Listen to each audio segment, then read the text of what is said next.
All right, we seem to be live. Everything seems to be well. Looks like all of my audio is working well. So let's rock and roll, man. So, first of all, man, welcome everybody to tonight's show. It's going to be a series of shows we're going to start doing where we simply just want to have a conversation. Our goal tonight is not to be right, it's not to be divisive, but just simply to have a conversation and shed some light on some things that, number one, are mean something to me. And number two, that I think we as adults can elevate our conversation by talking about. So a lot of things that we talk about as adults. And for the most part, I believe that we need to start having more conversations that take us to the next level. I told someone a few weeks ago that I truly believe now that if you were to take the conversation of two average adults, conversation of two advanced kids, take away the names, take away the titles, we probably couldn't tell who was having what conversation. So the whole reason behind this platform is for us to engage in a little bit higher level of conversation so that we can begin to change the narrative and start doing the things that adults truly need to do. So tonight we're going to have a conversation about a topic that is near and dear to my heart. What a lot of people don't know is that when I was in college, shout out to Southern University, my major was education. I wanted to get into the school district and have a positive impact on the lives of America's youth. God had different plans, but at my heart, education has always been something that I have championed. And I believe that if we're ever going to get back to a point to where our communities start to look the way that we want them to look, and people to have the impact that they want to have, is going to have to start with education. So let's talk about it, man. And tonight I have a panel of people who I have a tremendous amount of respect for. Some of these people that I know personally, some that I've met through professional networks, but hopefully by the end of this conversation, we can have a higher level of conversation, a higher level of dialogue about education. So I'm going to go ahead and bring my panel front and forward and allow them to introduce themselves. So welcome to the panel, Miss Carrie Johnson, Mr. Woodrow Price, Mr. Darren Spann, and last but not least, Mr. Chad Bradford. How you guys doing tonight? Doing well. What about you, sir? We're doing great. I can't complain. If I was doing any better, I'd be Mr. Bradford. So I want you guys to introduce yourselves. I want to start with the lady. Ladies first. Introduce yourself. Let us know who you are and school district and anything else you want to know about you. Good evening, everyone. I am Carrie Johnson, a 1996 graduate of Wilkinson County High School. I come from a family of educators, and I am a principal now of Ninth Grade Academy, which is located in Canton, Mississippi. We are currently in an A school. We live by that. We stand by it. So I'm definitely happy to be a part of this panel. Oh man, we had to happy to have you, Mr. Price. Good evening, everyone. My name is Woodrow Price. I am a 2001 graduate of Wilkinson County High School. I am a 15-year educator where I serve as lead teacher at Warren Central Intermediate School in Vicksburg Warren School District. All right, Mr. Spann. Good evening, everyone. My name is Darian Spann, and I am a 1994 graduate of Provine High School, Jackson, Mississippi. I am in my 18th year in education. I worked in about 4 school districts. I worked 9 years in Jackson, 4 years down in Simpson County. I worked a year in Vicksburg before coming to Starkville, where currently I serve. We are in the Career Academy model here in Starkville. So currently I serve as the principal of the Technology, Engineering, and Construction Academic House here in Starkville. I'm also serving as vice president of our Teachers Association, the Mississippi Association of Educators. Glad to be here. Nice, glad to have you. And Mr. Bradford. Good evening, everyone. I'm Chad Bradford. Superintendent of Wilkinson County School District. I am a 2001 graduate of Franklin County High School. This is 17 years in education. So I think we're all around the same ballpark, except for Dr. Span there. And as you guys know, my name is Ken Lawrence. I'm a 1997 graduate, Wilson County High School. I'm an entrepreneur, been an entrepreneur now for the last 12 years, been fully self-employed for the last 5 years. But like I told you guys earlier, education has always been something that's been near and dear to my heart. And I use my businesses as a model for us to be able to give back to our educators and to the kids, because I know that, education is where it's at. If we can't fully bridge the gap between our education system and our job force, then naturally we're going to continue to follow the trend that we've been falling behind in right now. So I have a series of questions that I want to ask you guys. Like we told you guys earlier, the questions can kind of go wherever you want them to go, but I just want to have the conversation with the whole intent on just getting us to a point to where we can see things from a different perspective. So we'll go ahead and get this thing kicked off. And question number one, man, as a community, this is a loaded question, so answer it however you feel free. As a community, do you guys think that we value education? And do you think that we give our teachers the tools that they need to support our kids and prepare them for the future? Ms. Johnson, we'll start with you. Okay, just because I'm the lady doesn't mean I need to always start first, but I'll jump on into this. Okay, so just thinking about education as a whole in the community, anything that's worth having is going to definitely take work. It starts off with work. You have to build your team. You have to support your team. You have to provide that professional development and resources in order to make sure that your team is successful. You have to always make sure that your stakeholders know your vision. They need to know your mission, know where you're going, where you're trying to take your team to.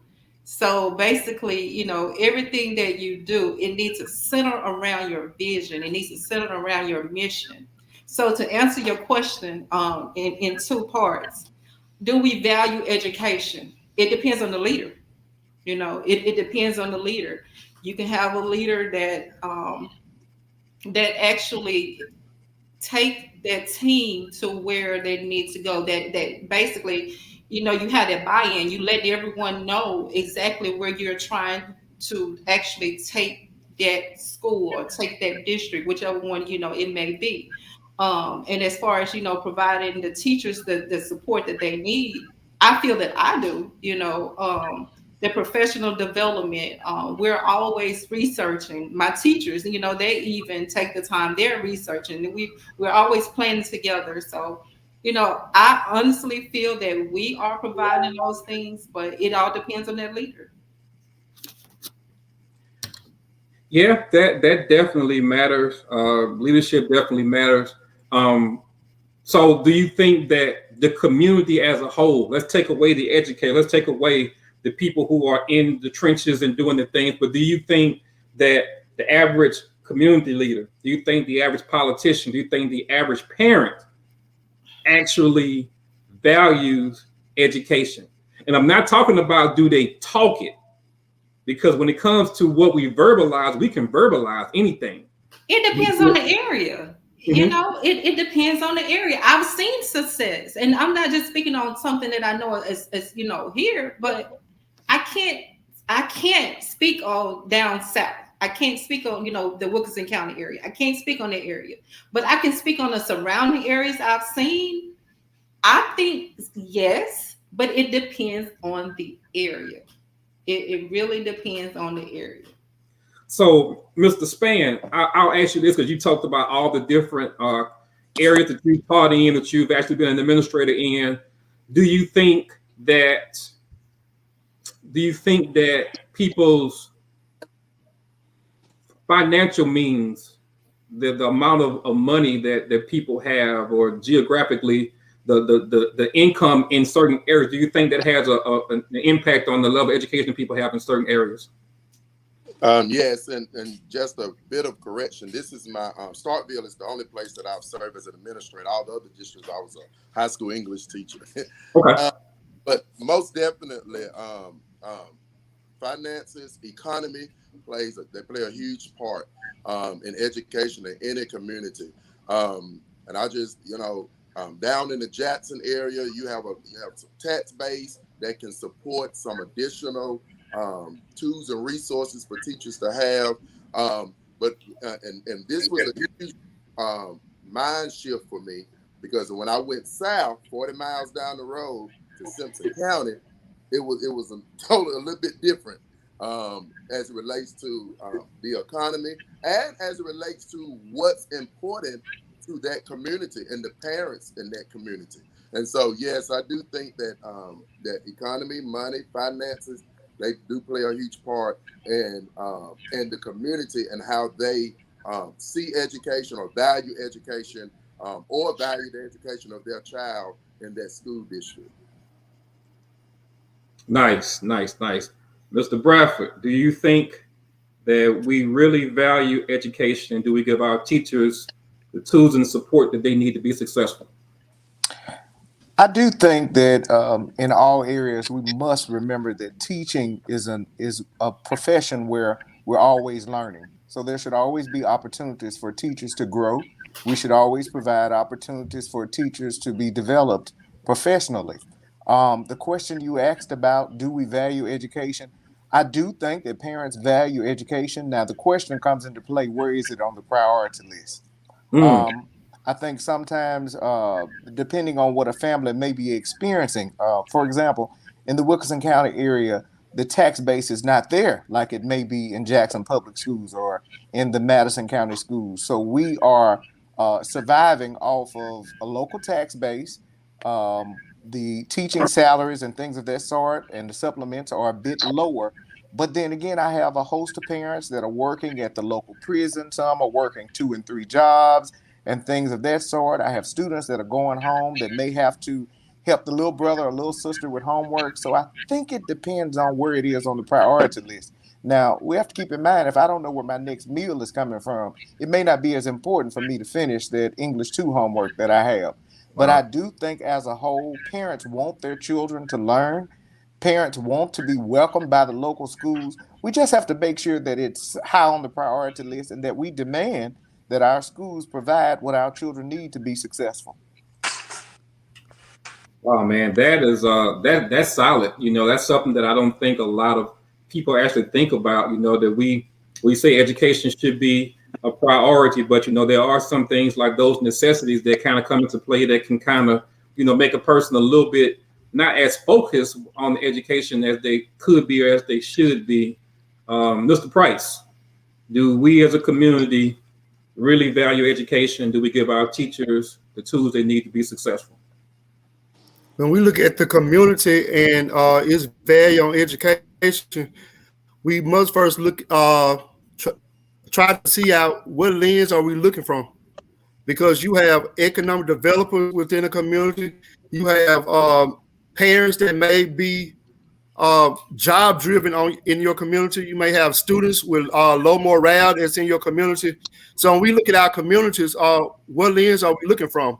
From the education side, yes, we value education. A lot of people say we in it for the money, but I'm trying to figure out where that scenario came from, because there's not a lot of money in education. The people that's in education are the people that want to be there.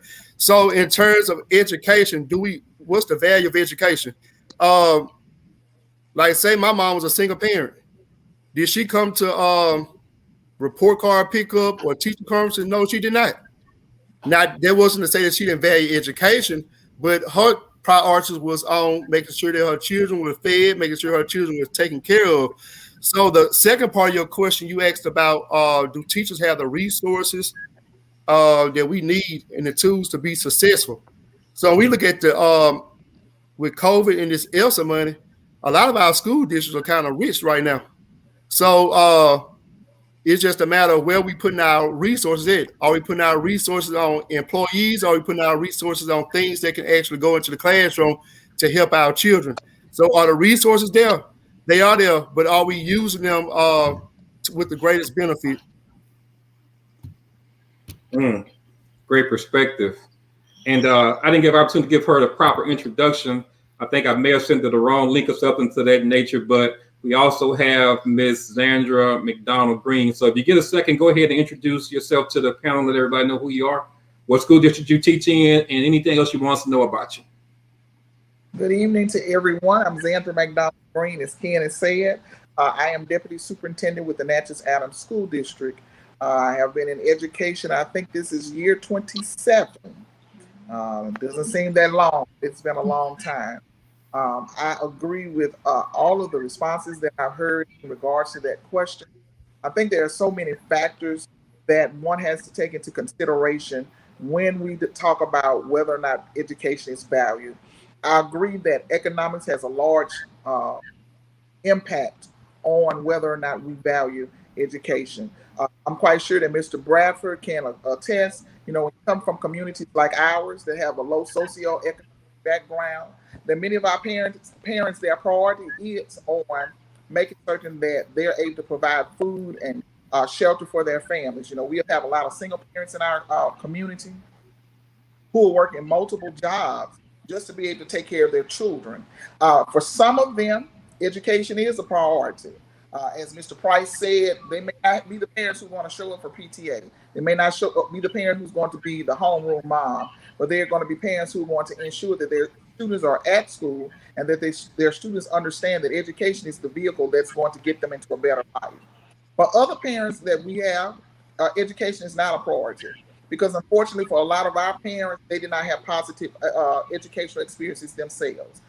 You have a parent who may have dropped out of high school, a parent who had discipline issues in school, and those factors then form the basis of how they value education or whether or not they see education as something that's important to their children.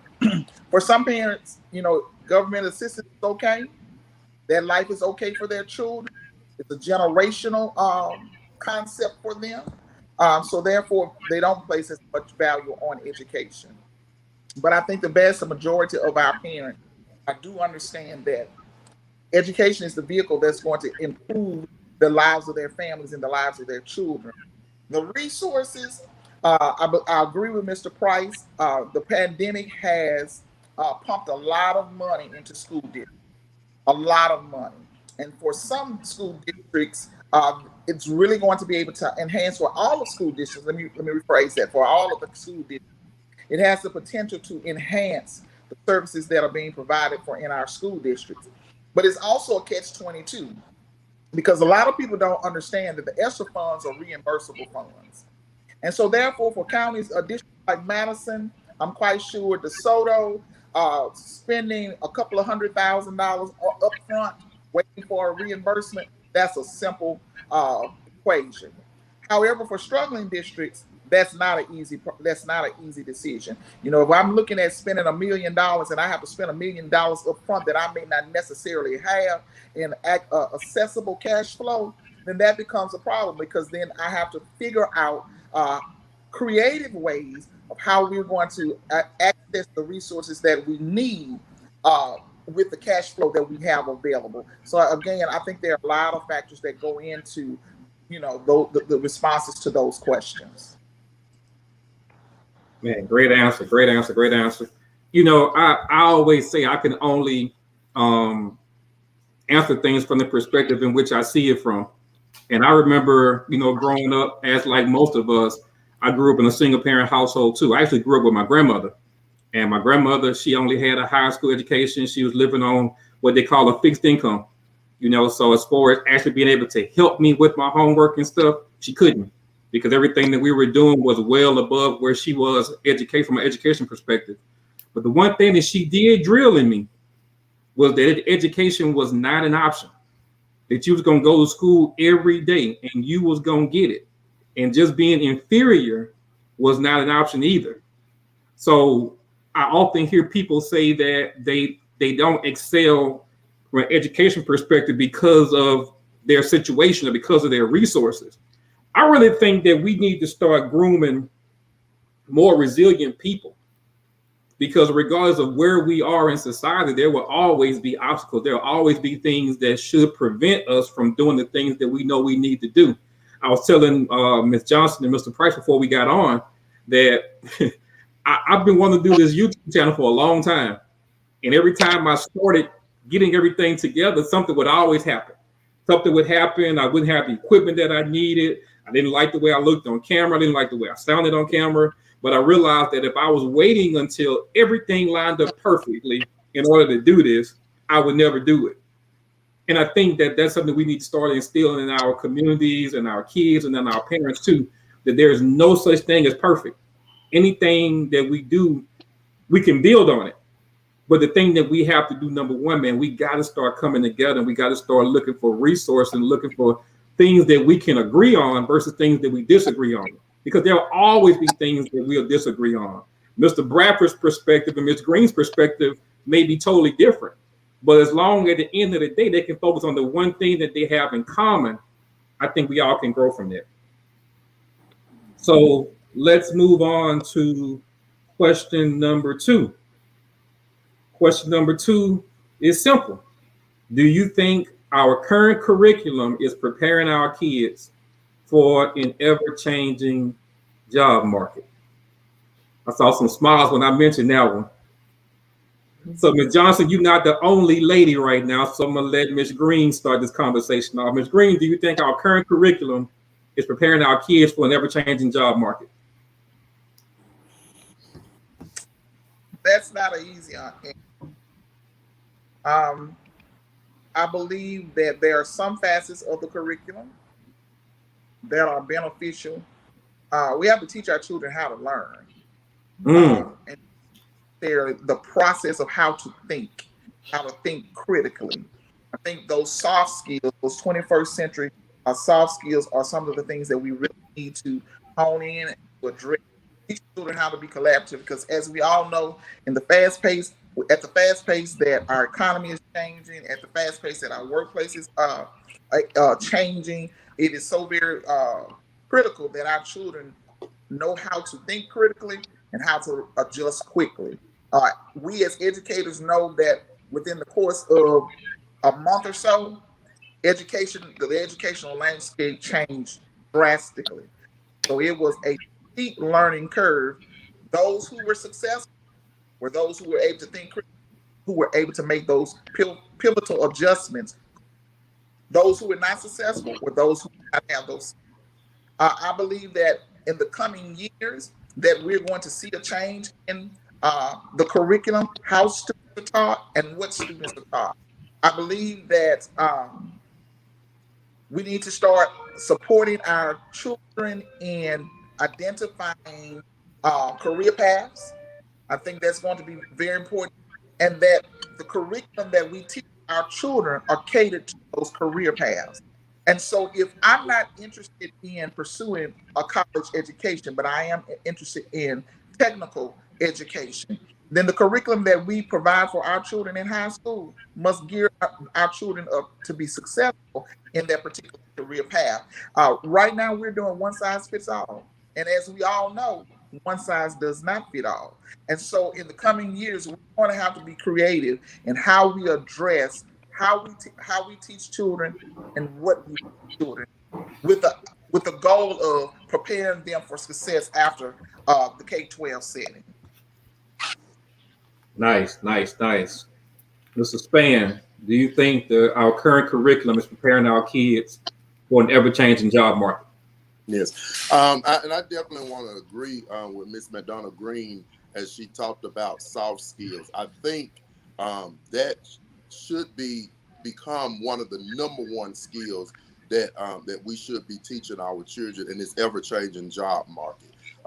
We listen to business owners like yourself talk about what they need for workers to begin working, and a lot of them talk about that they can train workers to do what they need workers to do.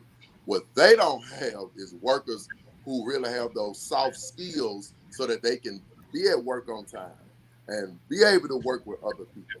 And so being able to have those soft skills definitely will help. Something else Ms. McDonough Green mentioned as well is we have to begin to look, and sometimes this may be um, depending on the community that you're in, but we have to be able to begin to look at, because years ago when we were in school, we all went to school. It was kind of like a one size fit all. Whatever the classes they told us we had to take, we took. But now students are questioning us of why I'm doing what I'm doing. Why am I taking this class? When am I going to need this class? And when I worked down in Simpson County, a lot of those students, when they graduated from high school, they weren't going to college. They were going to offshore oil rig. That's where they were going to work, or they were going to take over the farm that their parents have been running. And so, where in the curriculum are we providing those opportunities to have them prepare for that? And so, one of the things that we're doing here in Starkville, and and I mentioned this at the beginning, that we are in the Career Academy model. And so we have begun to allow kids or give them opportunities to begin to have conversation around what is it that they desire to be, what may be their interest now, and then finding ways to put them in that pathway so that they can begin to experience those in all of their classes, but also having opportunities to have internships and externships and job shadowing opportunities to begin to see while they are in high school, to begin to see if it's something of an interest to them, or if there's an opportunity where they may not have to go to college, they may be able to go straight to work. And so, yes, I think the curriculum works when we ensure that the curriculum is supporting the needs of the students. Yeah, that's nice, man. Something you said that I thought about, that I saw at a career day that we had in Wilkinson County. Mr. Bradford, I think you may have been superintendent when we did this, but there was actually a kid that had expressed an interest in meteorology, which is something that a lot of our kids never really have any aspirations to do. But ironically, we had one of our alums there, shout out Mr. John Moore, who's actually a meteorologist. And to be able to have that kid to be able to sit there with somebody that was actually in the career field that he wanted to go in, and to see the kid light up and to be able to ask those questions that, the average person wouldn't be able to answer. It was a lot. So I think that's one of the things that we need to do, like you say, is to identify something that the kids want to do early enough, and then get back with the alums and get back with the community to find a way that we can partner these kids with people who are already doing this thing, so they can get to some type of mentorship program, and they can give them some real world, real time experience about the things that they aspire to do. Mr. Bradford, do you think our current curriculum is preparing our kids for an ever-changing job market? Well, I'm just going to have to piggyback off of Ms. McDonough Green, and Mr. Span, and just say, really and truly, we have been kind of operating off a one-size-fits-all type curriculum, and it's very important that we consider how the workforce is changing. Workforce development is a big thing in the state of Mississippi now.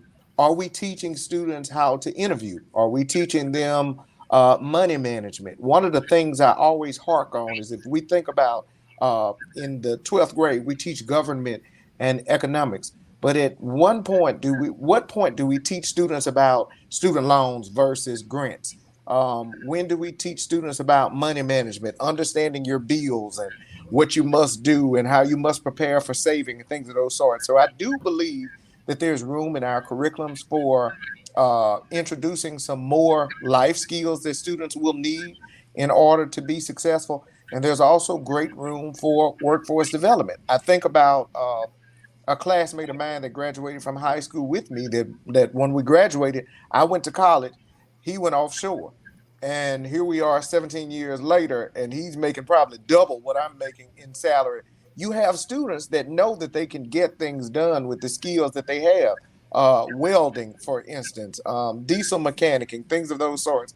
I think that we must continue to make room in our curriculum for students to choose those career pathways, and we provide courses that are closely related to those career pathways. So I do think that our curriculum could stand some major adjustments, but you do have to remember that there's no substitute for knowing reading, writing, and arithmetic. You have to know how to read. You have to know how to write. You have to understand what a signature is and how to write in cursive. And you need to be able to add and subtract and understand your own money. You know, there's nothing worse than graduating students from a high school and they go to a university or they go to the NFL and someone else has to interpret their contracts all the time. Or they hire a manager that actually steals money from them because they don't understand how to calculate their savings and what should be there. So there's room in the curriculum for some growth, and we definitely need to make some adjustments to be able to help our students. So a little more differentiated instruction could definitely benefit our students.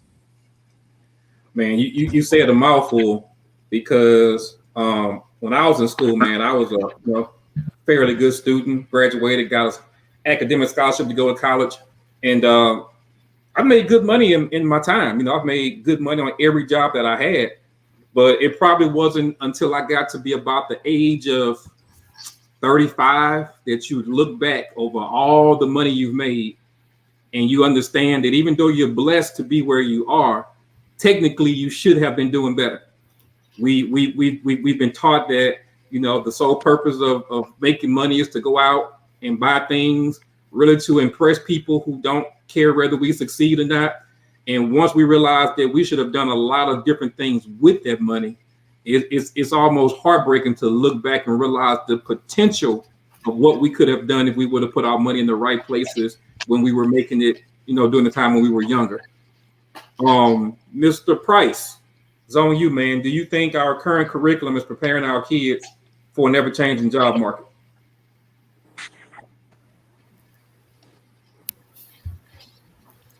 In terms of our curriculum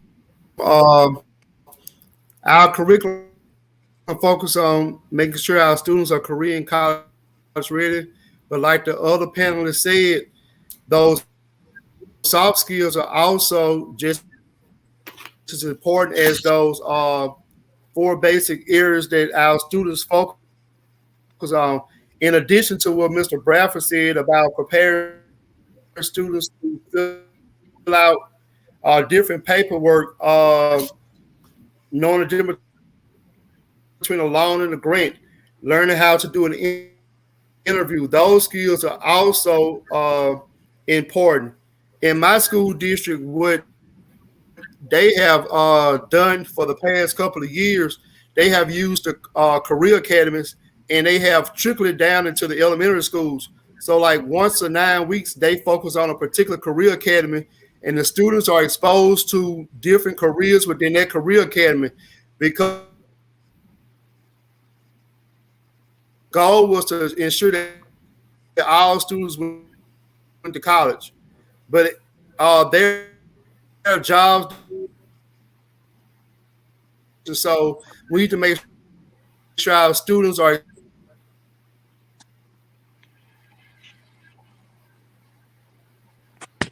Okay, Mr. Price is having some internet issues.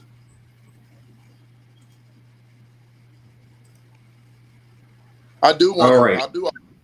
I do also want to mention that, and we talked about um, um, skills and talked about financial literacy and those type of things that students should learn. And the state did implement this year where students have to have this class to graduate, which is a college and career ready class. And so in that class, one of the units is around financial literacy and being able to, and it has about 8 units in it, and so it prepares students to talk about. It has job interviewing skills and all of that. So it's happening, and so we may not see the results of it because for some reason we still kind of on the mindset of how school has always been, and so we are kind of changing that curriculum. So we do have that required class now that students have to take in order to graduate. Nice. Ms. Johnson, do you think that our current curriculum is preparing our students for an ever-changing job market? Okay, I agree with everyone that was on the panel, especially starting with the soft skills, teaching the students about time management, just teaching them also to always have a growth mindset. That's extremely important. And then you going into the actual curriculum itself. And I want to take it, I actually bulleted out some things to look at. Mississippi is starting now where they're doing SEL standards. It's looking at the social emotional learning for the student. That's extremely important. Just with us being virtual for a year and some extra months or whatever, the students are going through a lot. They've gone through a lot. So it's teaching them how to handle situations and things. These teaching them how to work together. So now it goes on into the curriculum itself. um, I have ninth grade. We have financial courses. We have clubs. We have the stock market. We're looking at ACT classes. We do Edgenuity where we offer the ACT classes. We're even teaching them, it's a Keystone class, freshman focus. We're teaching them about the 16 clusters, looking at those 16 career clusters, giving them the opportunity to actually take a survey and just determine, okay, which is the best fit for me, which area should I be in, giving them the opportunity to actually work with other people that may be in that particular field, giving the students an opportunity to even learn about different colleges, not so much as the four-year universities, with them looking at just junior colleges, community colleges and things, teaching them about critical thinking skills. So within the curriculum itself, I think is allowing the students that opportunity to learn those different areas, to get experience in those different areas. I did mention ACT. That's huge. That's extremely important.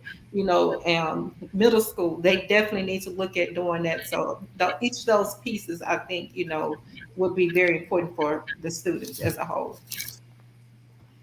Now, I don't know if they still offer this class or not. I think Wilson County still does. I could be wrong, but I know when I was in school, and she talking earlier about how long she'd been in the school district.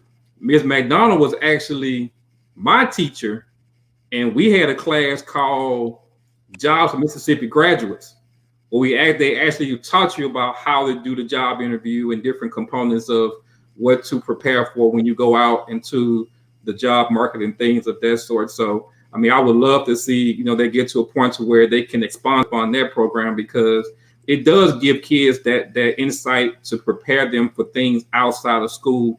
And I don't think some kids, I won't say all, I don't think some kids actually, look that far ahead. I didn't. I know I didn't. Like I said, I was an education major. I only planned on going to college and coming back and just teaching. I didn't go any further than that. But I think if we can get the kids to a point to where they realize that everything that they do should be going towards something larger, that they may think a little bit more critically about the things that they're actually going to college in. A lot of students that I knew who were brilliant in high school went to college and based their degree on what classes they had to take. The reason why I know that, because I did it. There was a class that we had at Southern called, oh man, what was the name of that course? It was the history of civilization. I hated that class. And the guy who taught the class was a foreigner. So he didn't believe that the book was factual, like he was there and he knew that they was lying in the book. And he had a foreign dialect, so we could understand what he was saying.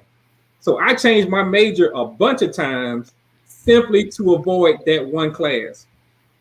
So I just think that we need to get to a point where we build curriculum around the students so that they feel that everything that they need when they prepare to go into the job market they have, and they start thinking long term, so that even while they're in high school, they've already prepared themselves mentally for what they want to do when they graduate. And if at all possible, that they have somebody, maybe a mentor in the community or somebody abroad now, that can talk to them and help them to get where they want to go, from a preparation standpoint.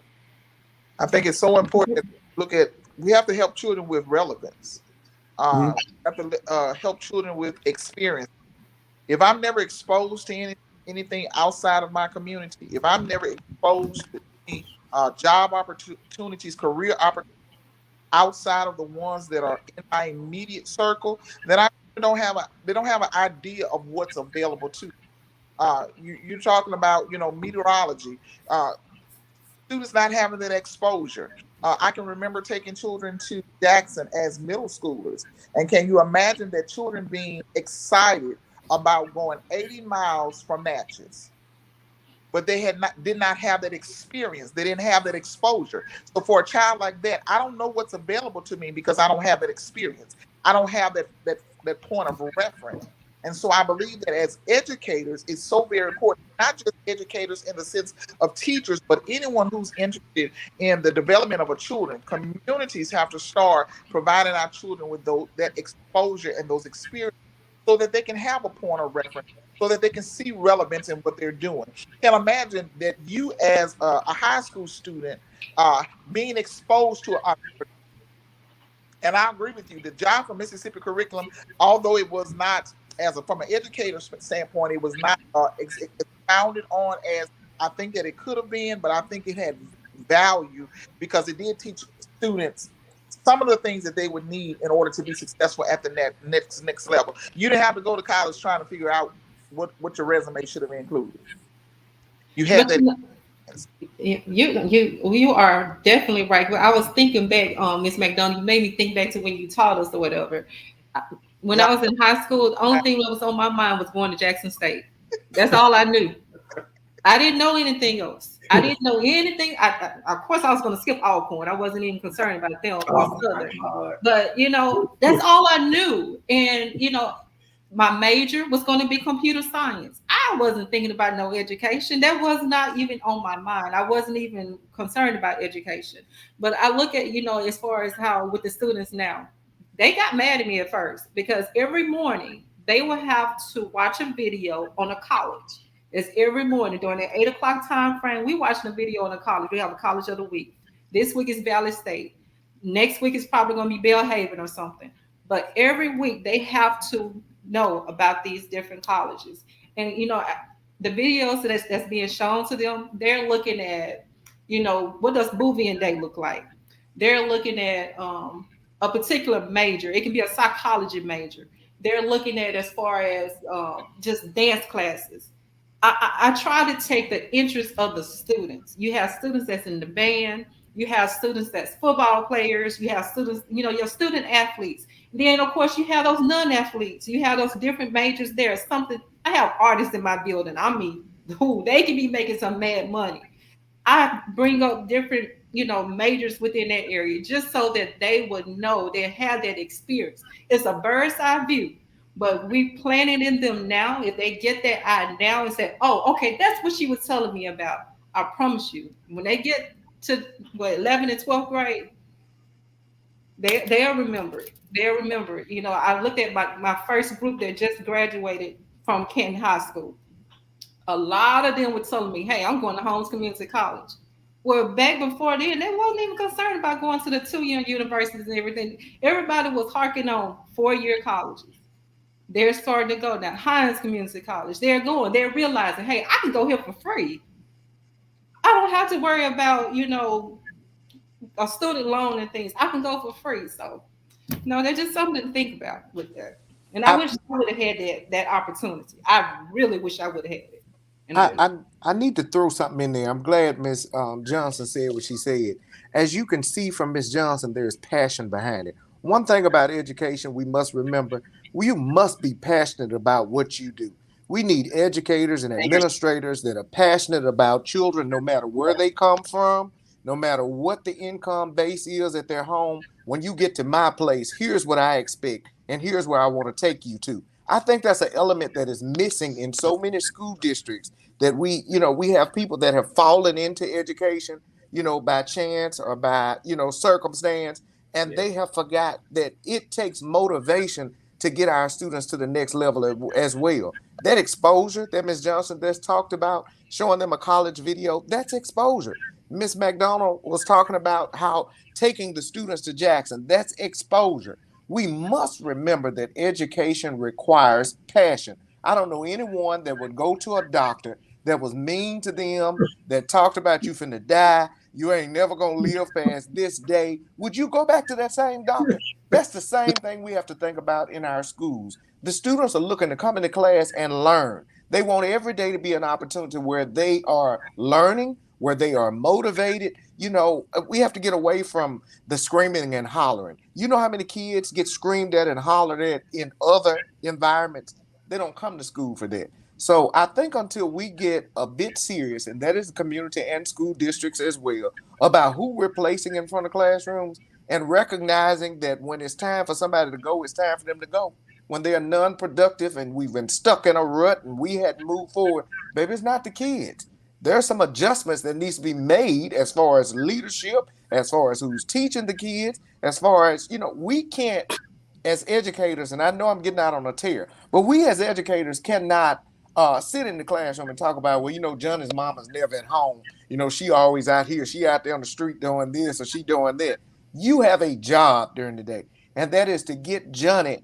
You should take Johnny to Paris and back within one day because you've taught him how to critically think. You've taught him how to function among different crowds. I always tell my kids, when you go in a room, own that room. You own that room. We got to get back to having people in front of our kids that are empowering our kids to do great things. And I'm just, the panelists that we have on here tonight, I hear their passion. That's what we need. One day we're going to have this huge school district with these powerful, motivational people that are going to shock the world at how advanced these students come out, because the talent is there. Some of the kids are just waiting on somebody to pull it out of them. Yeah, and I think about what Ms. Green said and Mr. Span talked about, also about exposure. And that's why I think that we need to find ways to fund a lot of the arts and humanity programs inside of our school. And I'll just be transparent about it. When I was in school, the only time I left beyond Natchez, Macomb, and Baton Rouge was when Mr. Beecham loaded that band bus up and we went wherever. So just seeing other places and seeing, New Orleans for Mardi Gras, which is something totally different within its own, going to Jackson State when they had, I think it was student day, college day there, going to Alcorn and seeing, how, whether Ms. Johnson say it or not, how nice the campus looks. Going to these different institutions and seeing things like that I probably would have never saw if I wasn't in the band, if I wasn't on the track team, if I wasn't on the basketball team, going these different places. So I think it all works toward the good. We put emphasis on some things a little bit more than others, but everything, when done properly, it all works for the good. And it just brings together a much more diverse student, if you ask me. All right. So we're going to go ahead and scroll on to the next question, if we may. All right. Oh, man. So when it comes to the focus of our community, do you think that non-educators emphasize sports and other school activities more than education? I'll start with you, Mr. Bradford. Once again, I'm going to piggyback after my first response. I think that sometimes our priorities can be in the wrong place. I think sometimes we look at the talent that our kids possess athletically, and we forget sometimes that they have to have that academic performance behind them. We've talked to our athletes just the other day. One of the things we've emphasized for quite some time now is the importance of the ACT scores, because when you think about a football player that plays really, really well, because we are accustomed to having a lot of talent. There are a lot of talented athletes in our area, but we must make sure they are academically prepared to go to the next level. I think sometimes our colleges do a great job of using up that athletic ability, and students end up either with a mediocre degree or they end up not graduating from college because they forgot about the academic side and what it takes to educate our kids there. Now, your question focused on does the community or non-educators tend to misplace things? I think sometimes we get excited behind um, things that may not necessarily benefit our kids, but the things that do benefit our kids, we miss that. I'm gonna give you an example. Um, a superintendent in another state said to me, if you ever want to get parents involved, when you have your football game, talk about some of the things you need them to do at the schools because they come into the football games or they come to the basketball games. So talk about what you need them to do in order to support your schools. But also at schools, we have to make ourselves available to parents.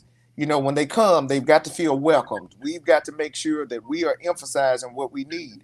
But I'm just gonna step out on a I'm gonna step out and say that sometimes I think as communities we focus on the wrong things. Sometimes we have to remember that the goal is to move our students to the next level, and you shouldn't be missing in action when it comes down to, hey, we need parents to get behind this initiative to help us score proficient this year, help our kids score proficient. When we come this time to meet the Wildcats, we're going to hand out some material that you can help your child at home with homework, or you can help your child prepare for the state assessment. And we look out on the grounds and we find the pamphlets that we prepared for academics in the garbage can or on the school campus. I think our parents want what's best for our children. Don't get me twisted.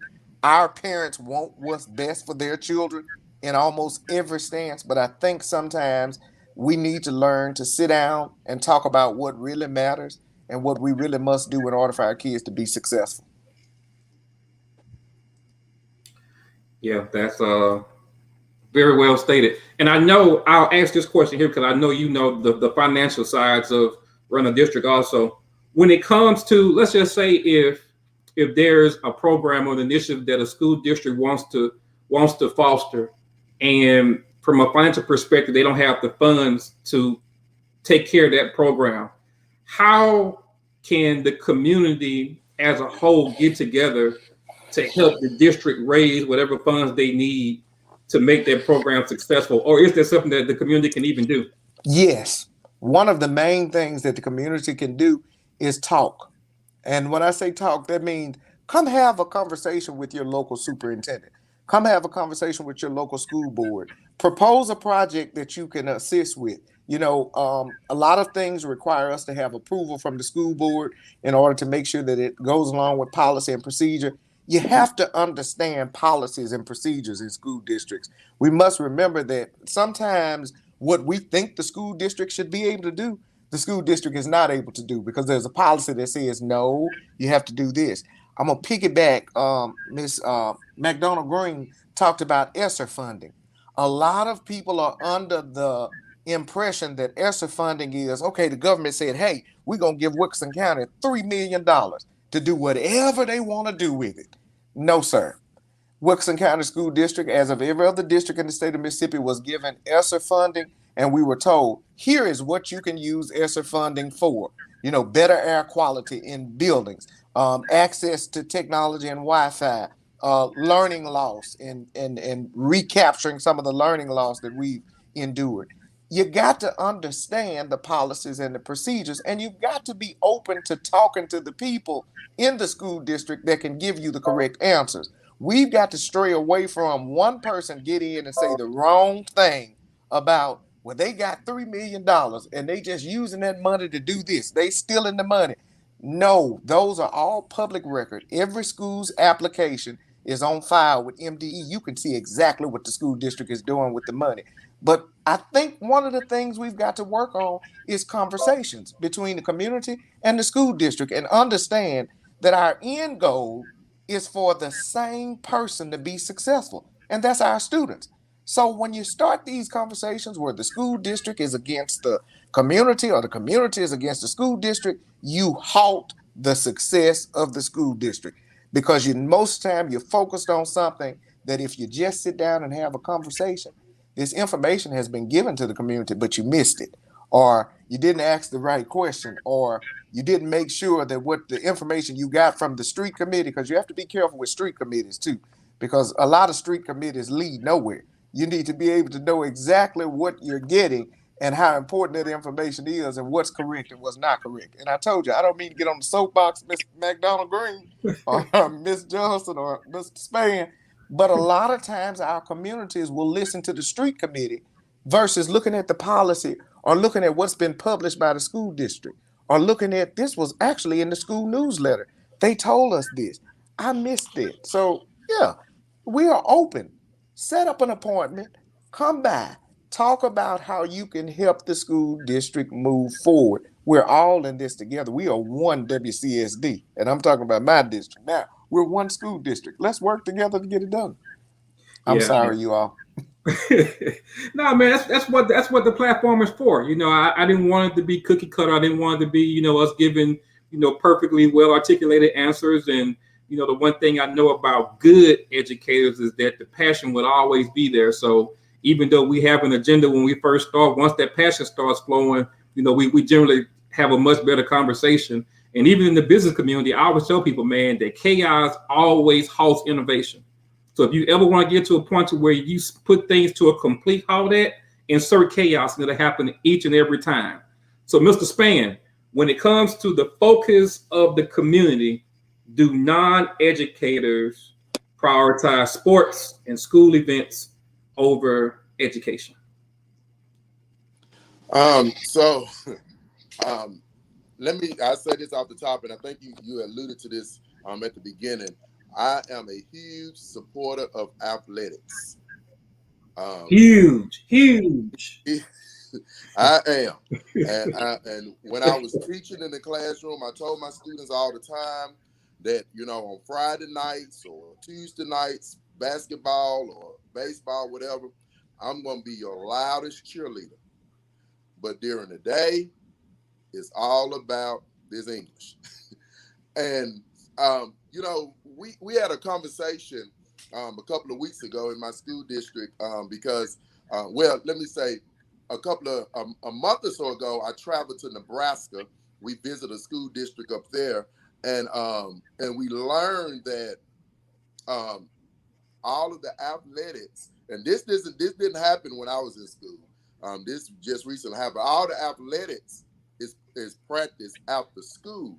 Well, here in the South, that's not the case. Now in high school, there's a football class, there's a basketball class, there's a baseball class. So all of these classes are now on children's schedule. And so in some cases, it's taking up extra classes or credits that those kids can receive.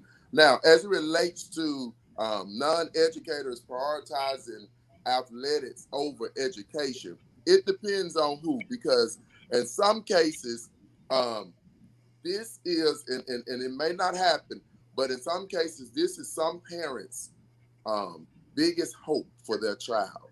And some of the parents may not have been athletic themselves, but their child may have excelled in athletics, and so that's, and for some of them, that's all they see is their child doing well in whatever sport they play in.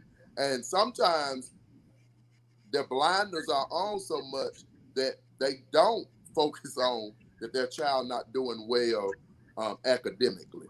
There may be opportunities where the school may have to continue to remind them that, as Mr. Bradford said, that, they got to be prepared academically if they're going to go to the next level. I remember going to a parent-teacher conference we had when I was working in Jackson. Parent-teacher conference used to be from 10 to 6 p.m. And so basketball started at 6. And I left the parent-teacher conference, went to the car, put my stuff up, went to the gym to attend the game. And the first parent I saw was the one parent that I was looking for to come to parent-teacher conference. So, it's I try to preach to students that you are student athletes first, but in some cases, athletics is huge. And you can see that. You can Google different school districts. Back in the day, there were not any athletic directors. I don't remember any. We had coaches, but I remember full-time athletic directors. Now school districts have full-time athletic directors. Now high schools have coaches who are there and making more money than I am, but they're there to coach and coach only. They're not teaching any classes, but they're so that's where In high school? in high school. And so that's where some of the things have changed as it relates to non-educators and how they kind of view the importance. Down in the South, sports is huge, and we can't take that away. But also, it also can be used for academic because sports also teaches kids how to work together, how to be a part of a team. So that goes back to some of that soft skill that we talked about. It teaches all of those different things. But yes, there are some non-educators who do prioritize sports over education, and what really irks me sometimes, and it's really on the school district. But when we get to the end of the year, and that star player, that star football player, that star basketball player that helped us win a state championship, and we get to May, and they don't have all the things they need to walk across that stage. They haven't passed all the necessary tests that they need to pass, or they don't have all those credits, and so so those are things that we try to make sure as educators that we are putting in the forefront. Students' mind may be on sports, but we have to draw them back in and make sure that they understand that you're a student athlete and academics come first. And sometimes we have to do that to non-educators who prioritize sports over education. Nice. And it's good to see, I think it's important that, you mentioned that how you are telling kids that, we have to be able to wear multiple hats, that, from 8 to 3, we about these books. Anytime after 3 o'clock, or when it comes to the Wednesday night games or the Friday night games, when it comes to basketball or football, I'm going to be right here with you. I'm going to cheer for you harder than anybody else. I'm going to promote you. When it comes time for these scholarships, I'm going to do everything I can to get these coaches in front of you. But first and foremost, the prerequisite for Friday and Wednesday night is Monday through Friday from 8 to 3. So I think that's important that we show kids that, it's not a either or. It's a both type scenario. Ms. Johnson, when it comes to the focus of the community, do non-educators prioritize sports and school events over education? Well, I don't know, Ken. We have to take this in many different ways of looking at it. First of all, you're looking at the non-educators. What else do I know? That's the first question you ask. What else do I know? Do I know education? Do I know what they're doing in school? Do I know that content they're learning or teaching? So if I know more about sports, then my mindset will be geared towards sports. Okay. I actually, right before I got on, I just left a basketball game. And while the kids were playing, it was probably about 20 people in there, which was not good. If we're going to value what our students are doing, if we're going to support them, then we need to be out there at the games as well to support them. And that's a parent, Soccer game was going on. Not many people were out there watching the soccer game, So that goes back to what you were asking as far as the non-educators. But I guarantee you, and I might ruffle some feathers, but that's okay. But the non-educators, homecoming, pageantry stuff, that pageant, that I don't even know what you call it, but when they have to dress up and go, what coronation or whatever, Yeah, I guarantee you, you're gonna have a packed house for that. Okay, because that's dealing with my appearance, that's outside show type things, and you're gonna have more people supporting that. I don't know. But it just goes back to, what do I know? What do I know? What's most important to me? Yeah, that's solid though. And wow, you made me think about something. I'm gonna let Ms. McDonald answer before I go into it, because I'm looking at my numbers right now. We got quite a few people watching. If I say what I want to say, we're probably gonna lose half that audience. So, Miss Green, do you think that non-educators in the community focus prioritize sports and school events over education?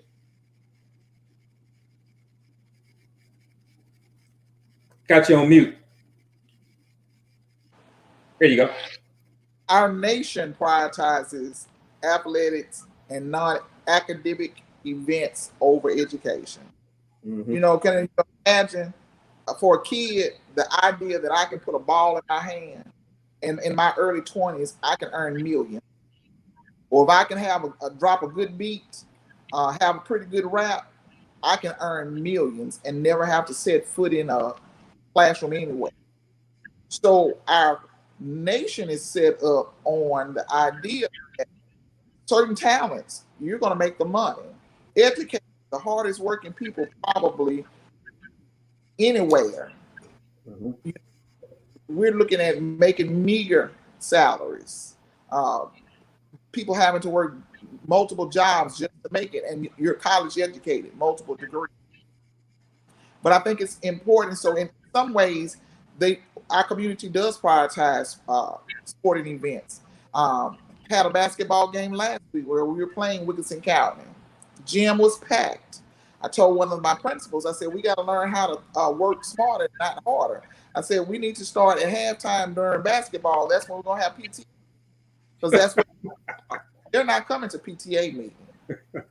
But I agree with Mr. Bradford regarding the having conversations, valuable conversations with our communities, because I think there are segments of people in our communities who want to do more, but they don't know how to do more.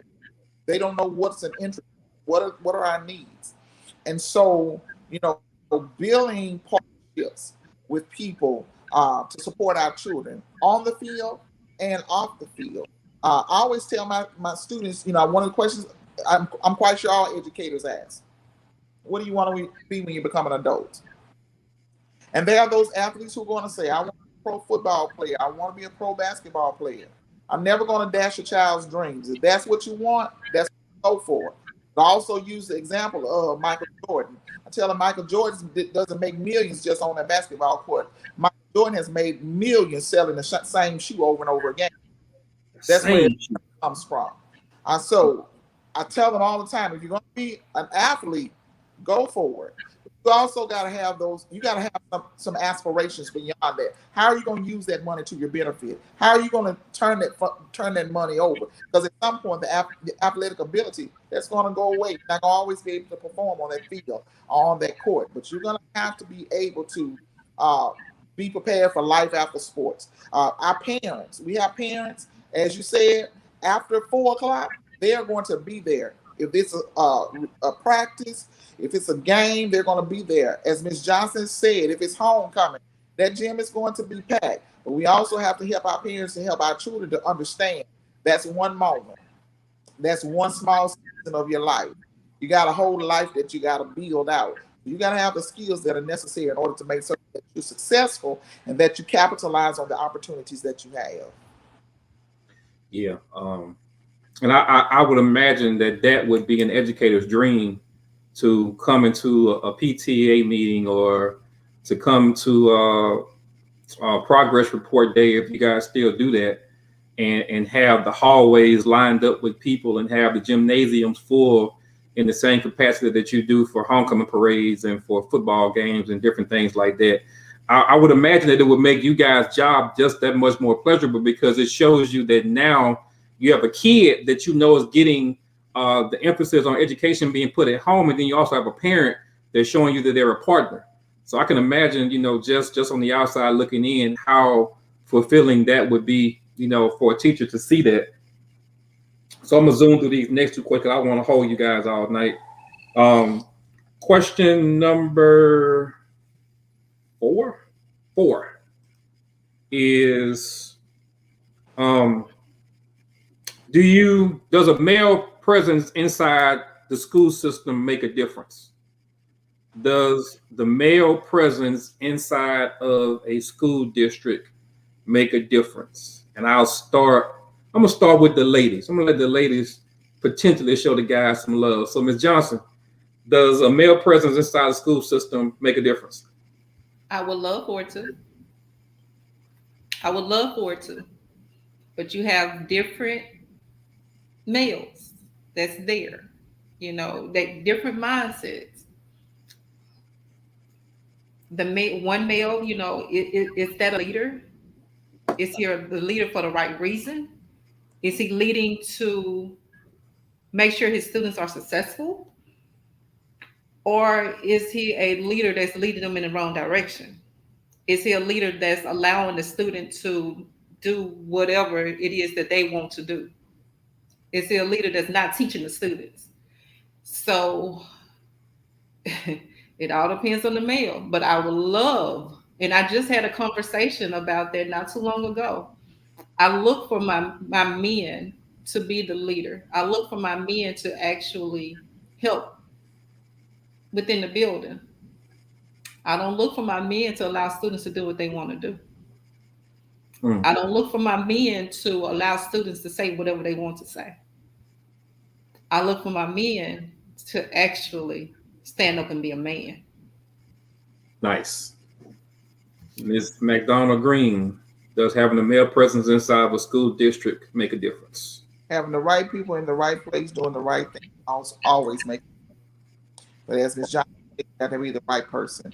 There are no perfect people. None of us are perfect.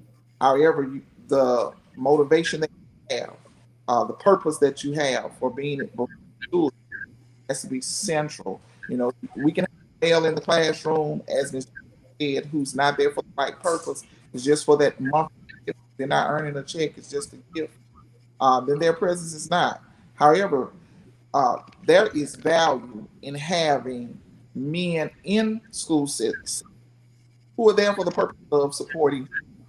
We have an awesome dropout prevention coordinator in our school district, and the children gravitate to him.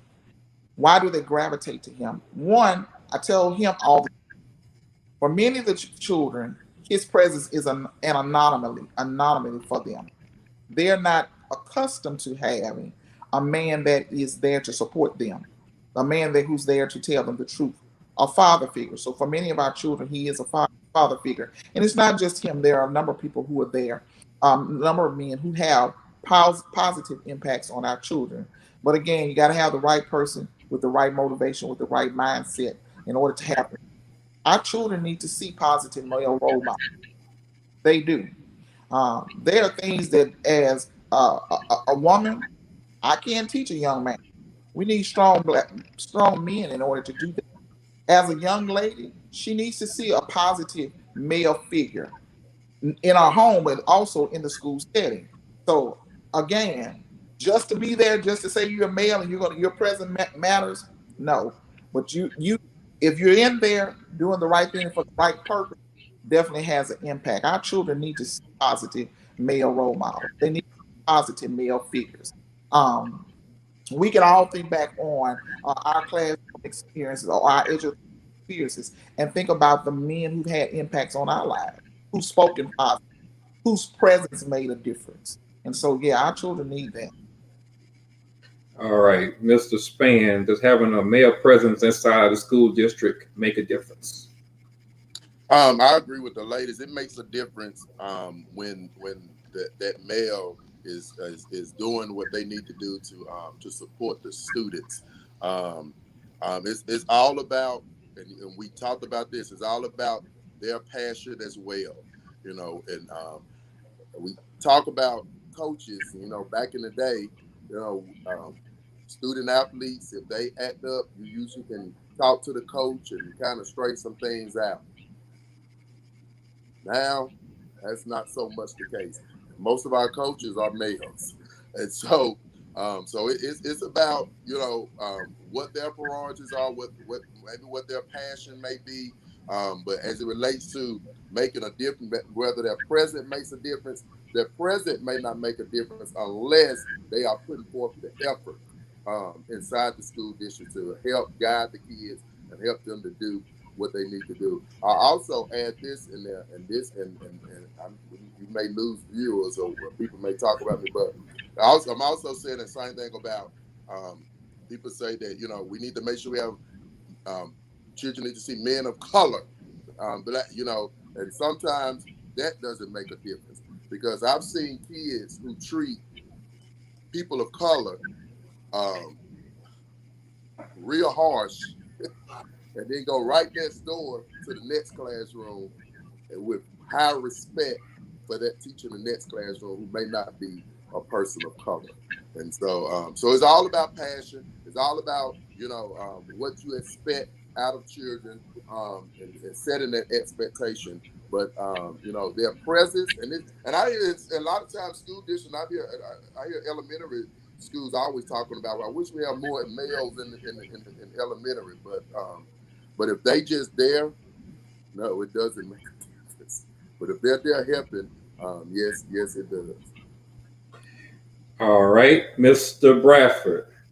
I must say I agree with what everyone has said. Having the right male presence inside of the schools makes a difference because a lot of times our students have not seen that positive male role model anywhere else. So if we have the right positive role models inside of our schools, yes, I think it makes a difference. Now you can't be that male that's after school they down there shooting craps together, or they see you at the local liquor store laid up drunk, passed out on the weekend. See, you're not giving us what we need. We need the positive males in place. And yes, I think it makes a difference if we have the right folks. It's just like having the right preacher in a church. You got the wrong preacher, won't it run off the membership? You've got to make sure we have the right people on the bus and we get the wrong people off the bus. So yes, I think it makes a difference.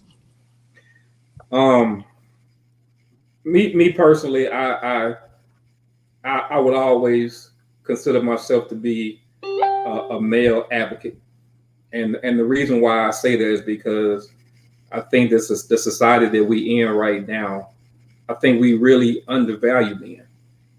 I think we're quick to put when we talk about men, we always gravitate toward that small vocal minority that may be less than stellar. So even though I consider myself to be a male advocate, I also am a person who champions excellence. I don't care what color you are. I don't care where you're from. If you are excellent in what you do, I'll rock with you. If you're not excellent in what you do, I really don't have time to deal with you. I will always champion excellence. And I think back about my high school experience and the men that shaped me. Mr. Spain, we talked about sports. My coaches were some real men. I'm talking about some real, we gonna hold you accountable type bros that if you didn't perform in the classroom, they ain't have no spot for you on the field. If you didn't have a good attitude, they didn't have a spot for you on the field. And being a person like me who did not grow up with a dad, those were my male role models. And even to this day, I'm not a person who I'm pretty across the board a square guy anyway. But even to this day, when I walk into a room or when I go into my community and I see my coaches, the men that helped groom me, I stand a little bit taller. I speak a little bit deeper because those are the people who I remember who were those male role models for us. And for men, Ms. Johnson mentioned it. For men, I think we need to take their role a little bit more seriously. The men inside these schools, man, these teachers need to feel. The ladies, I think, should feel protected. They should feel like that there's a male presence inside the classroom and that they can do the things that they need to do, and know that if anything jump off, may it be violence because violence does happen, or may it be from a discipline perspective that these men are able and willing to stand up, be the role models that they need to be, and help out wherever they can.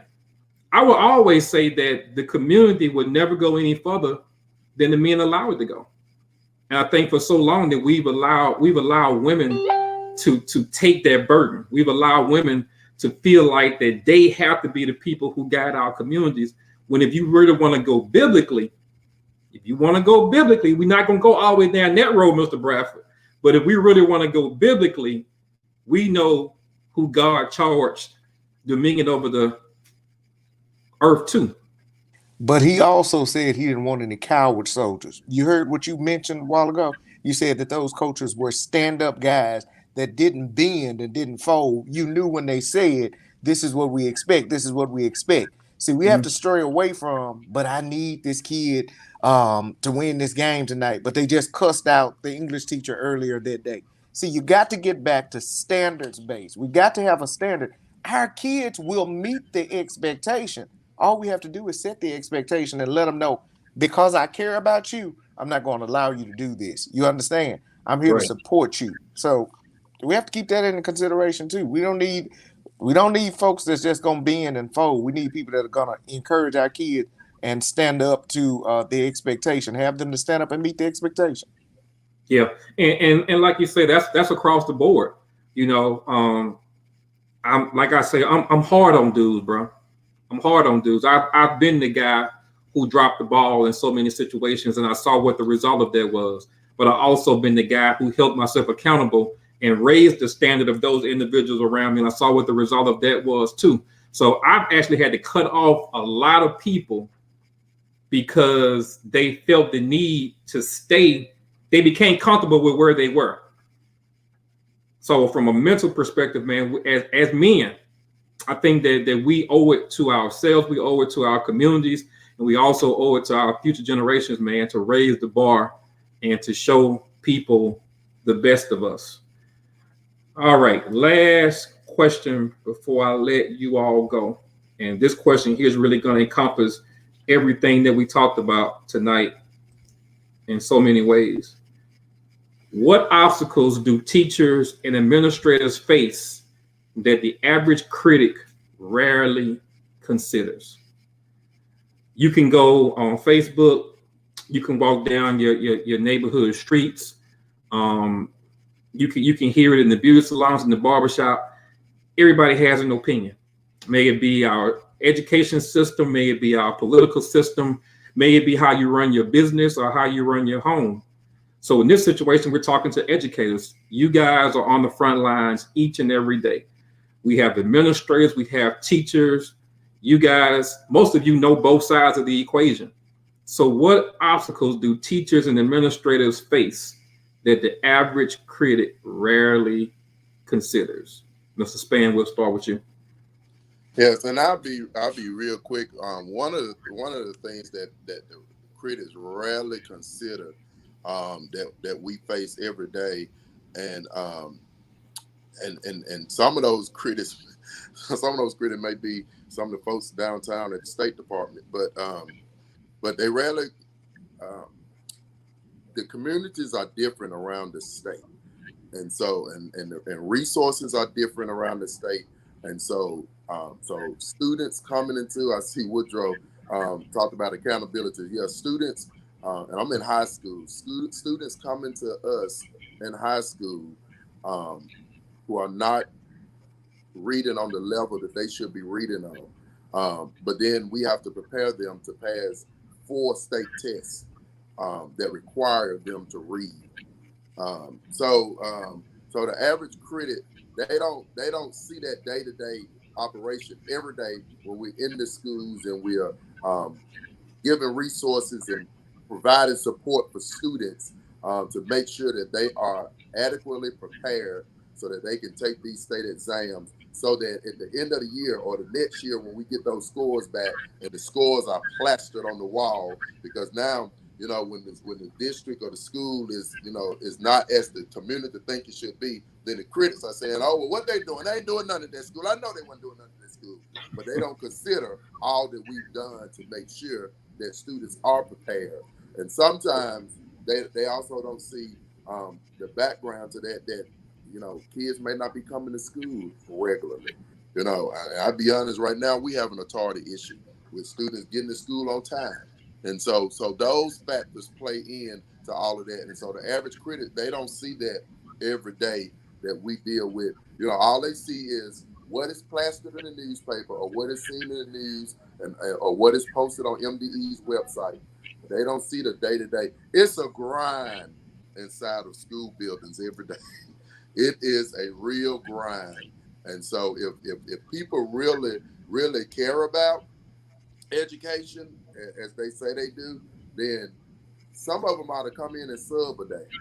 just to be able to Hmm. see what we do every day, and be able to maybe go out into the community and say, hey, y'all, we need to step up our game. We need to be able to do this and do that.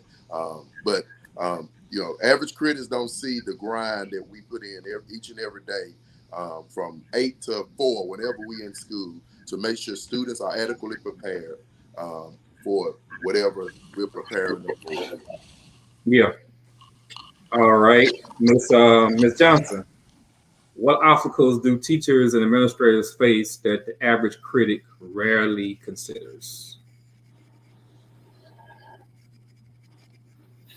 Darren spoke for me, honestly. It's a grind all day. Darren, you said 8 to 4. No, let's try earlier than that. 7 to 4, 7 to 4:30. Waiting on buses. Let's start from the AM when the buses drop the students off. Everything that's all in the middle of it. You have to discipline. Woodrow stated about accountability. You have even the community. You have attendance. You have everything. We're looking at everything. You have a teacher shortage. You have uh, shortage with bus drivers. I mean, we have everything that you can honestly dream of. I, being able to just go to work and not worry about anything, that would be a dream. Yeah, That would honestly be a dream. But we have it all. But this is the life I chose. This is what I chose. So you take it and you make the best lemonade that you can make out of it. But it's I would be lying to you if I said, okay, it's easy, it's a cakewalk. I would be lying. I would be lying to you if I told you every day was a awesome and amazing day. That would be a lie. But Hmm. at the end of the day, it's how you take care, how you handle that situation, how you take care of your students, how you support your teachers, how you making sure that everybody have everything that they need. That I think that's what really matters. All right, two comments that we got from the folks that's on the live stream. So for those of you who are watching the live stream, look, I know some of you are watching it on Facebook. If you get an opportunity, go ahead and subscribe to the YouTube channel.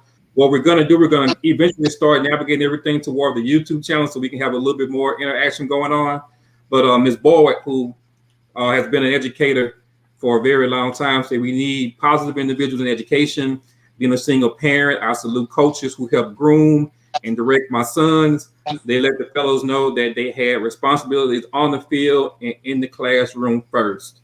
And Mr. Price jumped back on and said that, which is something that I know the vast majority of people outside education never really think about, is that even though you guys come to work every day and you put it down in a major way and you have a major impact on these kids, people rarely consider the fact that you guys are humans too, and you have a life and you have things going on. So Mr. Price said, lastly, that teachers and administrators are people too. Educators are dealing with social, emotional issues. And I know that that was a major issue last year because can you imagine going to school to be proficient at an occupation or at a career, and in the blink of an eye, everything that you prepare for changes on a dime? You had teachers that were having to go to school in some situations and not put their own health in the forefront. You have a lot of the older teachers that probably were not as proficient when it comes to technology. They now have to sit in front of a computer screen and teach.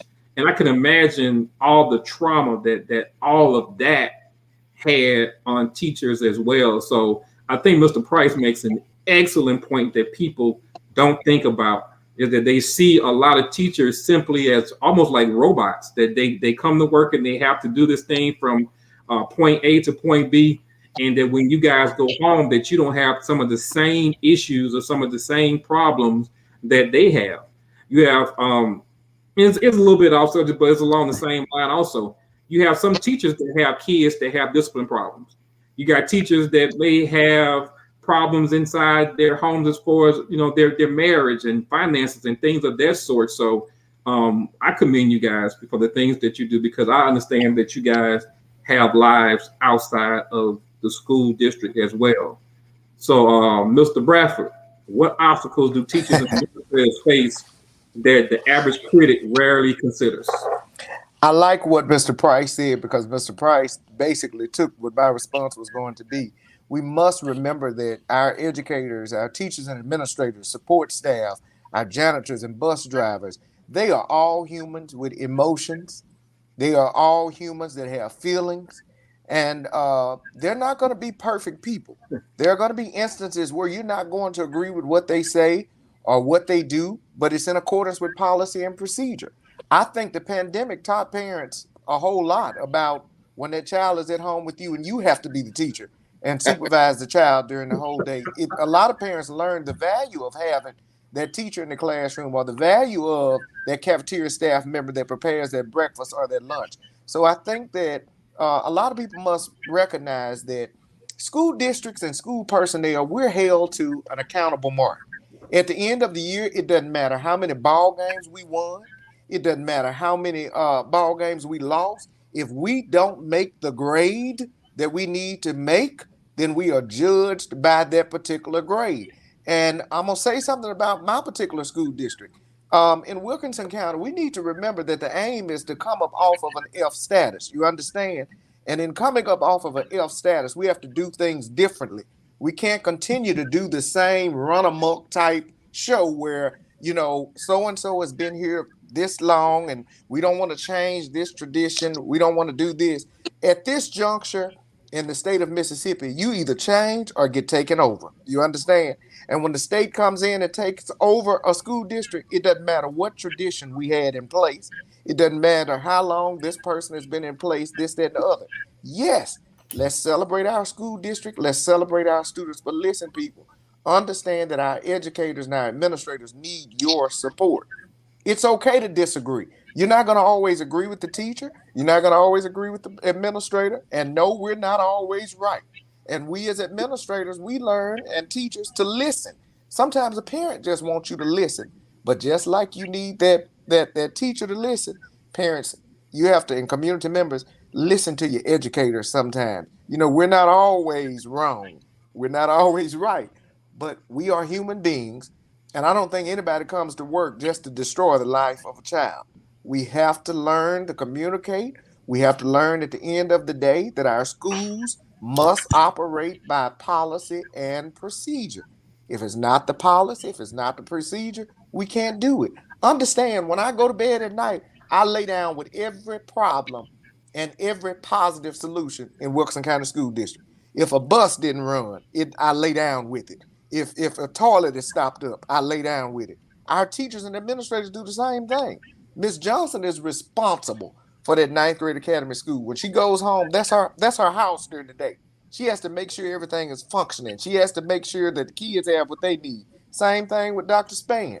They have to make sure these things are in place. So all I ask people to consider is the fact that if we don't learn to communicate and work together and recognize that we're all human, see, these degrees don't make us superhuman. You know, we still bleed, we still get a headache, we still get sick. And just think back on the pandemic. When it happened, and all of our children all of a sudden had to go home and had to learn from home. And I want to salute the teachers and staff and the parents as well, because a lot of teachers were teaching in person and virtual at the same time. A lot of parents had to adjust their work hours to be home to help teach students. So just recognize we are all human. Recognize that we need each other in order for our children to be successful, and recognize that we have to be we're held accountable by the Mississippi Department of Education, and every day teachers and administrators go home with that in their mind. Did I do enough to move my students? What does my data say? Everything in education is data driven. Those teachers and administrators, I could be the best teacher in the world. And I think I was one of the best English teachers to ever cross this, the state of Mississippi. But if my scores say that I'm mediocre, your students can't read. Your students can't do this. It doesn't matter how many times I jumped off the desk, reciting Sermon on the Mount or teaching Shakespeare to students. We are judged by that particular data. So just keep in mind, there's a lot on the shoulders of teachers and administrators and support staff. Don't leave out our teacher assistants, because we count them as well, because they do a lot of teaching. Now, bus drivers and things of that sort. Don't be so quick to jump on people based on, I don't know, whatever theory you come up with. Just keep in mind that we're people. You can talk to us. You know, communicate with us, and that we're all human. And our aim at the end of the day is for our students to be successful because they are a reflection of us. Looking at the comments that are coming in, and Miss Franklin said that virtual showed her. And when everything happened, I made a joke on Facebook that there were a lot of parents that lied to their kids about how smart they was in school. If they had to teach their kids one on one, their kids realized they lied to them. Mama talked about how smart she was. Mama don't know none of this stuff. Well, I gotta be funny, and I gotta appreciate Miss Franklin because she's just like a couple of our other parents said. Lord, I sure appreciate what the teachers are doing. I sure appreciate the cafeteria staff because during the pandemic we were one of the districts that our school bus drivers came in and they drove meals out into the community. I know how important that is to our students and our parents. And parents, again, we understand that parents, you got to work. You're trying to support your kids. You're trying to make sure that they have what they need. So just keep in mind, I saw Miss Boyd put up there about collegiality. That is important, child teachers and administrators. We need to come to work and realize and feel like we're supported and there's nobody that's, you have those few people, and I'm piggybacking again. I need to sit down somewhere, but let me say this. You got that few people that sit in the building and their aim is, let me call this parent. So and so got your baby in the classroom, and I saw this and this and this. See, that kind of stuff right there that infiltrates school systems and that tears down trust among educators and parents. Make sure you know the whole story. Be open and know that we're open people. We're human. Hey, we're here to serve our kids. We chose the profession. We chose to educate students, and that's what our aim is to do. And we know when it's time for us to go, and we'll go on to the next area of our life when it's that time to do so. Right, Ms. Jones? You're right about that. But be a team. Just be a team. Stop, just be a team. Know what you're there for. Yeah, Ms. Franklin says that she commends all of you on the educational platform. She could not wear your shoes, especially with kids nowadays at all.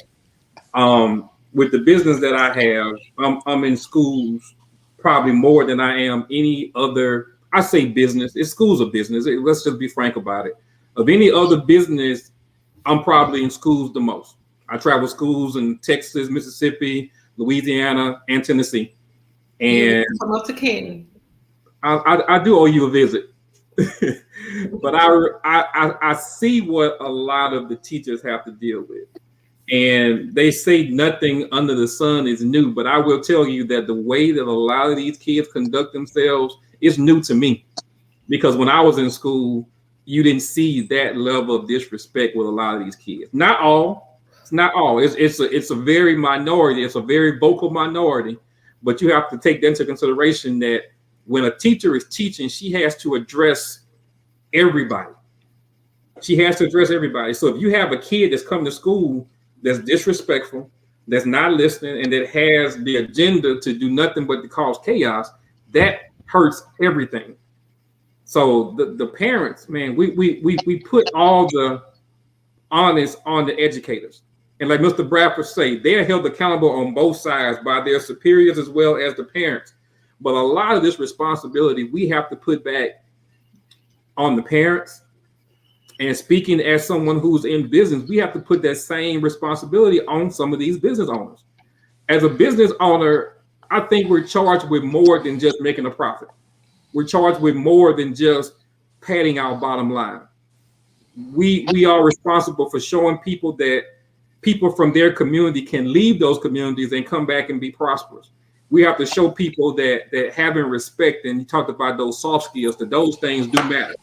I know a lot of people who are extremely educated. They have horrible attitudes, and their attitudes is what prevents them from taking and going to the next level. The same thing is happening inside of our schools, man. We have to get to a point to where we are prepared to excel and go to the next level. This platform, we're going to talk about mindset, money, and motivation, but it all starts with education. It all starts with education. We're gonna have plenty of conversations about money. We can do all the motivation and all the inspiration in the world, but at the end of the day, the things you learn from K through 12 is that foundation that propels you all throughout your career. Mr. Mr. Payne, Lawrence, mhm, there's one thing I need to charge you with. what's that? As an entrepreneur and Hmm. as a voice of the community Hmm. and as a person that has worked closely with our schools, Hmm. I need you to help us in our quest to bridge the gap between the community and our schools. Okay. We want to be able to sit down and have the conversations that we need to have for our schools to be successful. We need our communities to know that we are an open book. We need, we're open to those conversations. We're open to doing whatever we need to do to be successful. And I applaud you for what you're doing tonight. And I think we should do more platforms like this where we're able to communicate, where parents have an opportunity to communicate with their local schools, and even down to, and I can talk about myself and our school district. We have to do a better job of making sure that we're listening to our communities. So I applaud you for this, and I think that this will open the doors for courageous conversation. And we need that courageous conversation. What's working? What's not working? What would you like to see more of? Do you understand how this funding works? Do you know where it comes from? Those are the things we need. I know down in the W, we want to do a better job of pushing our students forward and bridging the gap between our communities and our schools. And just know that as the leader of the district, I can only speak as the leader of the district. I'm open to your ideas. I'm open to improving the way we do business, because at the end of the day, schools, it's a business now. It's all about either you're being successful or you're not being successful. So we have to keep that in mind. We're open, and I look forward to additional panels like this. Absolutely. So I've had you guys on long enough, man. I know you guys have work schedules that you have to attend to, and probably some things you still have to do in your personal lives. So I'll give each of you an opportunity for a closing message, and then we'll go ahead and shut it down. So yes, Ms. Johnson, I still believe in ladies first. So I'm gonna end it the same way that I started it. So I'll allow you to give your closing remarks first. I'm going to make it as simple as possible because I'm one of those I had to get up at 5 o'clock in the morning to start my day. But Ken, this goes out to you. This has been awesome. I actually enjoyed this. Just having that mindset to start something, having that mindset to have put this panel together. You did an awesome job with this. And I really, really believe firmly that district down Wilkinson County, Adams County, that area, I really believe you guys would do awesome this year. But just having a team together that's not afraid to have those courageous conversations, this is a step in the right direction. So great job. Well, thank you for jumping on the panel, and I'm gonna get with you later on this week. I need to put in my schedule to come to Jackson. I haven't been to Jackson. I haven't been to Jackson since the pandemic started. So I'm gonna put it on my schedule to come and see you sometime before the Thanksgiving break. All righty. All right, Mr. Span, closing remarks, my friend. Yes, I'm just gonna piggyback and say thank you for this opportunity. Thank you for the platform. I think it's one that's well needed. And please continue to have these discussions. I think people really need to see the inner workings of schools. Need to be able to have those conversations and see that we are human, that we are people who are willing to listen, to come to the table, because we all want the same thing. We want better communities, and in order to have better communities, we have to have better schools. In order to have better schools, we have to have great students coming out of those schools with great teachers. So thank you again for the invite. I really enjoyed it. I mean, I appreciate it. Like I told everybody earlier, we've been Facebook friends now probably for over a year. Never had an opportunity to actually get to meet one another.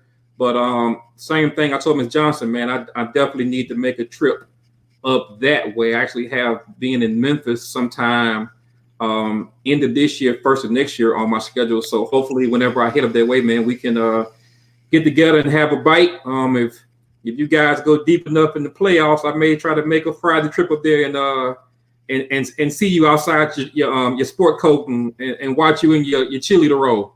Sure, yeah. Come on up. We play Hernando Friday here at home. Where are you guys playing Friday? We play here at home. We play Hernando first round. Okay. So it's gonna be 63-7. I see that's look like you guys just destroying people these last couple of weeks. I've been checking it out. But the funny part about it is our team is being led by 10th graders. So we made it this far, and it's real. If we don't make it any further, we've done well this year. So we have 2 more years with these guys. All right, man. Keep doing what you're doing, man. Appreciate you for jumping on. Mr. Bradford, are you still there? I am. Can you hear me? I can, man. Closing remarks are on you, my friend. I just want to say together, everyone achieves more. The way to get this thing done is come to the table. Let's have the courageous conversations. We definitely appreciate what you did tonight and those that have commented and put their comments out there. This was a great idea. I hope that we can rock and roll with this forum continuously. We appreciate the parents and everyone. Just know, if we all join this thing together, we can make some great strides and our students will achieve more. Thank you, man. Mm-hmm. Appreciate it. I don't have to tell you that I'll see you soon. That kind of goes as a no-brainer. But I think Saturday, right? Is that the day where we come to Southern and take over? Okay. All right. I love it. Mr. Bradford, you having issues, your audio issues. I can't hear you. Mr. Bradford, you said something? I said I love. I believe. And I just can't hide that wildcat pride. That's what I said. Okay. But you know something? I'm glad you mentioned that. And I'm going to say this and I'm going to go. I think everybody knows when it comes to collegiates where my loyalty sits. But the thing that I have noticed in Jackson, and I think it could be a metaphor for everything, is that one person can come into an environment and change a culture. The leader. One person can come in, one person can change a culture. And it's amazing how when you put first of all, when you change the culture, winning is a byproduct of that. You can have the most skilled people around you, the most talented people in the world, but until you change the culture, nothing changes. And that once you change that culture, now all of a sudden, everybody that was distant, everybody that was from near and far, all began now to gravitate toward this thing because now everybody wants to be a part of something that's positive. But you got to have the right people on the bus and get the wrong people off. That's it. And hold everybody accountable. Amen. And speak your vision and let everything you do surround that vision. There it is, Ms. Jones. Yeah. So it matters, man. So I'm proud. I'm happy for HBCUs as a whole. I think it was good that somebody came along and actually put the blueprint there. And the guy talks big talk. But for a lot of people, we've never seen a visionary. We've always, like Mr. Bradford said, we've always been people who have done things the way we come along and say we're going to do something. We're going to do something that nobody has ever seen before. And not only are we going to do it, we're going to do it, and we're going to do it in a manner where it's excellence involved in it. I commend him for what he's doing. I'm looking at the things this guy said that he wants to do. He wants to build a football campus, a football stadium on campus. He wants to use his platform. He helped Alcorn get trainers. He wants to help Valley to get better facilities. Just say thanks to D. Definitely, and we just hope we don't lose them. That's right.